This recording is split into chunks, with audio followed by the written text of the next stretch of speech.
Começou a faxina no Corinthians, vídeo de hoje do canal do Nicola vai falar sobre os 3 primeiros jogadores afastados e vem mais por aí. Bora te atualizar sobre o Palmeiras que ganhou de última hora um zagueiro. Será que você vai gostar da notícia? Bora falar também sobre o São Paulo, te ajudar a entender por que um dos destaques do Brasileirão passou pelo tricolor e praticamente não foi aproveitado. Informações importantes sobre o clássico entre Cruzeiro e Atlético ainda sem local definido. Preciso te atualizar sobre as últimas do mercado. O papo de que Icardi pode parar no Internacional tem algum sentido?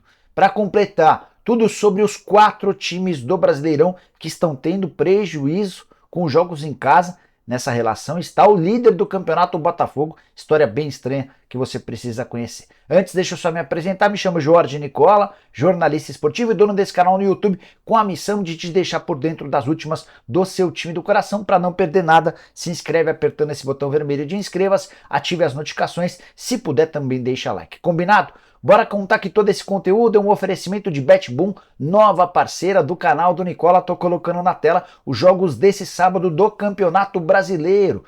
Quero dar os meus palpites para te ajudar na hora H, começando por Bahia e Flamengo. Para mim dá Flamengo. Fluminense e Cuiabá, para mim o Fluminense é bem favorito. Palmeiras e Bragantino, Verdão.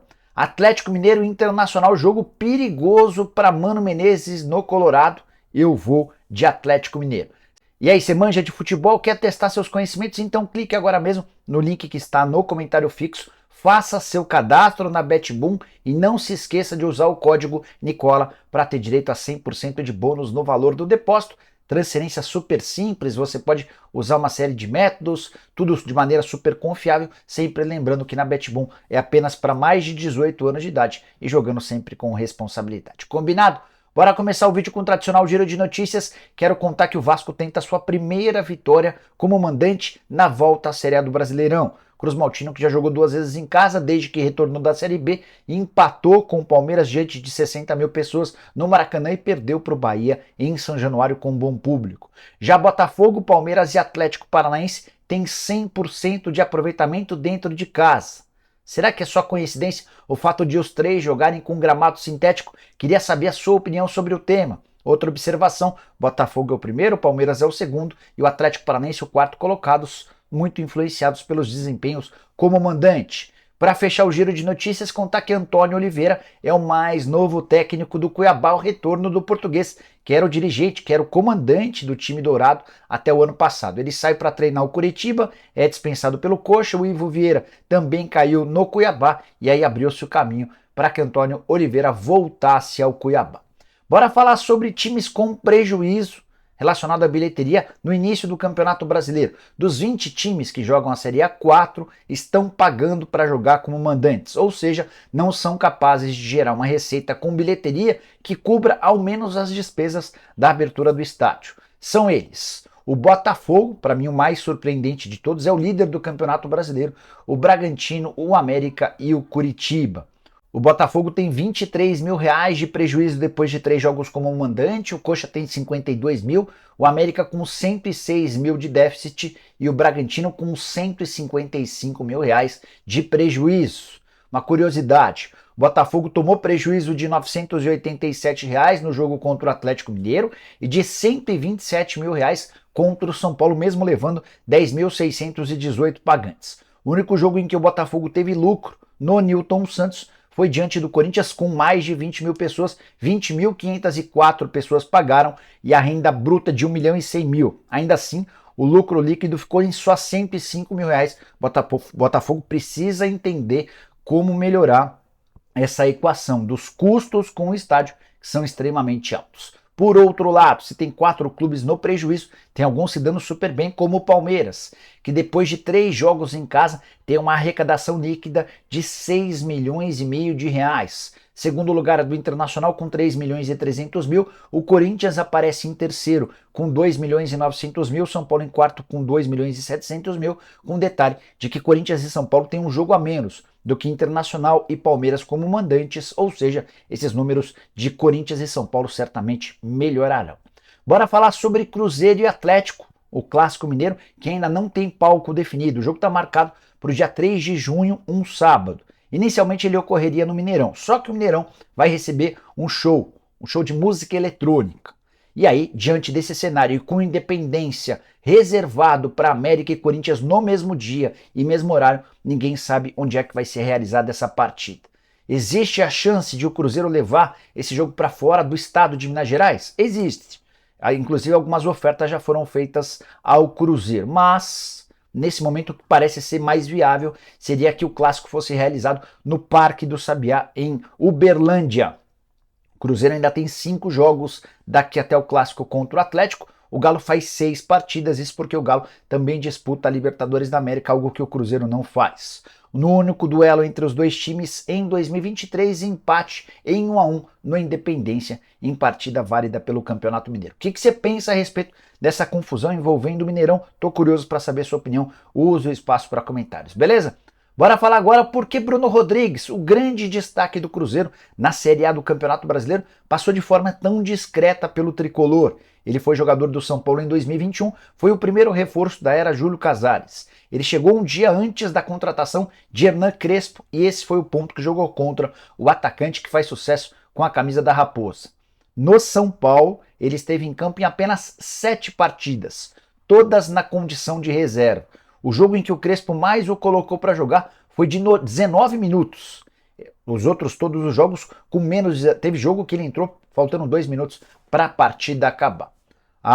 Ninguém vai admitir isso de forma pública, mas o fato de ter sido contratado sem o aval e sem a indicação do Crespo, até porque ele chega antes do técnico argentino, fez com que o Bruno Rodrigues tivesse menos oportunidades do que todos os outros jogadores.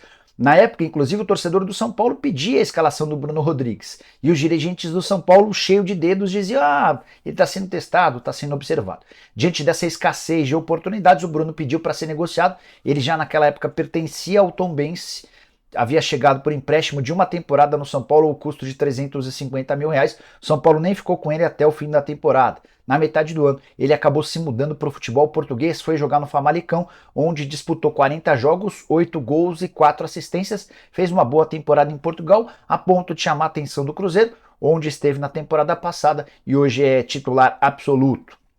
Só para lembrar, antes de chegar ao São Paulo, por empréstimo, ele já havia sido o maior artilheiro e o maior assistente da Ponte Preta na Série B.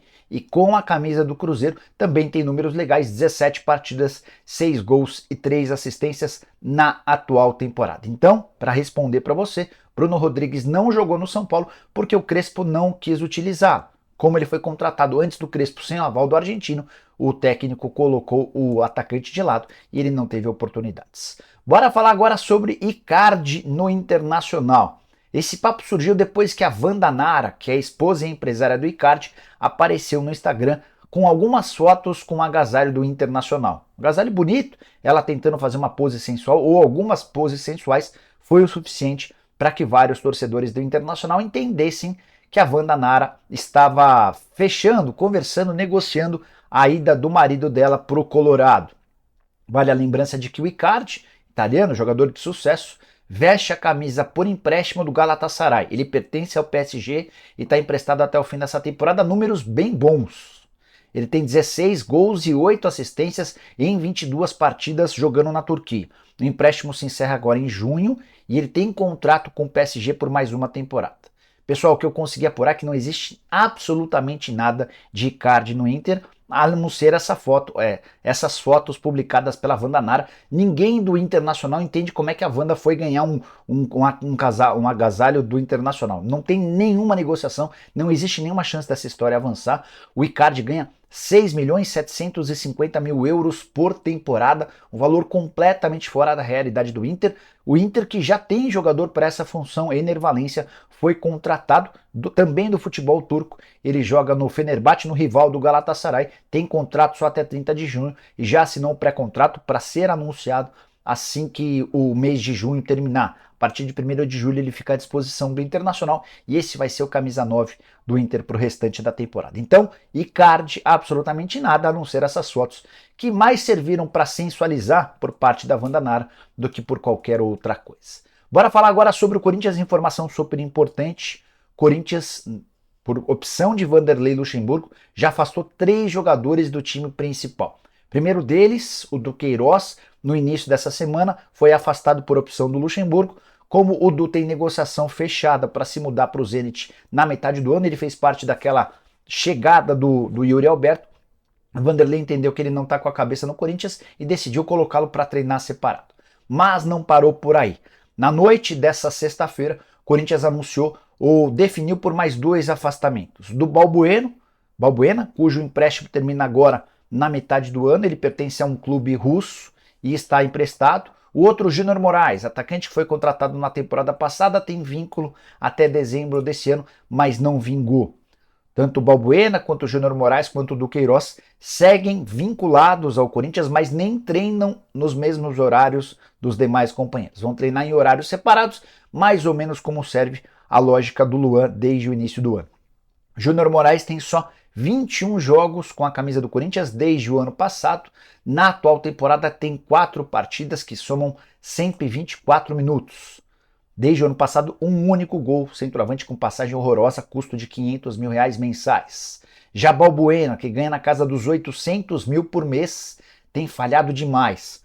Temporada de 2023 é horrorosa, ele é o pior, é a pior das opções para a zaga, até por isso o Corinthians resolveu tomar uma definição. O que está por trás desses afastamentos? O Timão já não pode mais demitir técnico, né? Já fez várias mudanças de técnico e percebeu que não surtiu efeito. Também não dá para destituir o presidente. O Alessandro dificilmente vai sair, o Roberto de Andrade já caiu. Então agora, a última das tratativas e tentativas do Corinthians é de mexer com o grupo, mostrar para os caras que se eles não correrem, se não se empenharem, vai haver afastamento, vai haver dispensa, vai haver corte. Tudo isso às vésperas do confronto super importante contra o São Paulo majestoso, no qual o Corinthians defende o fato de nunca ter perdido para o rival em seu estádio. Se perder, a confusão vai ser generalizada e mudanças drásticas vão acontecer no Corinthians a partir da próxima segunda-feira. Bora fechar o vídeo para falar sobre o Palmeiras, que ganhou, entre aspas, um zagueiro. Acho que o torcedor do Palmeiras não vai ficar tão animado assim com a notícia, mas é importante contar que Jailson, volante, contratado na temporada passada, que não conseguiu se firmar na função, na posição original dele, a de volante, vai ser utilizado nos próximos meses como zagueiro. Tudo por causa da contusão do Murilo. Murilo passou por uma cirurgia no ombro, vai ficar de 2 a 3 meses fora. E nesse momento, o Palmeiras tem à disposição no elenco principal só o Gustavo Gomes, o Luan e o Naves. Então o Jailson se junta a esses três como uma alternativa para o Abel Ferreira. Essa conversa, inclusive, foi debatida entre o Jailson e o Abel, informação divulgada pelo pessoal do nosso palestra no site que acompanha o Palmeiras de perto. Importante lembrar que o Jailson não entra em campo há pouco mais de um mês, última partida em 5 de abril, e essa ausência se deu exatamente porque o Jailson pediu para dar um tempo. Ele vinha jogando muito mal, esteve na derrota por 3-1 contra o Bolívar, lá na altitude, deixou uma péssima impressão, o clima era ruim para ele, o torcedor pegando no pé, e o Palmeiras, também com a concordância do Jailson, optou por dar um tempo para que ele pudesse refletir, descansar, enfim.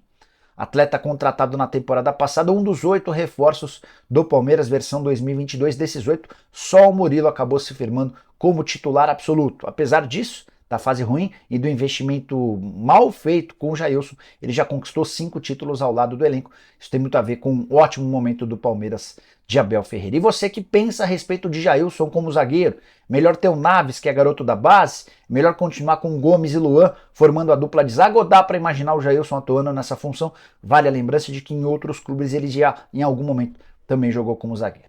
Queria saber sua opinião, queria pedir para você deixar like, compartilhar, me seguir, aquela coisa toda, e a gente volta mais tarde com outras informações. Abraço, tchau, bom sábado!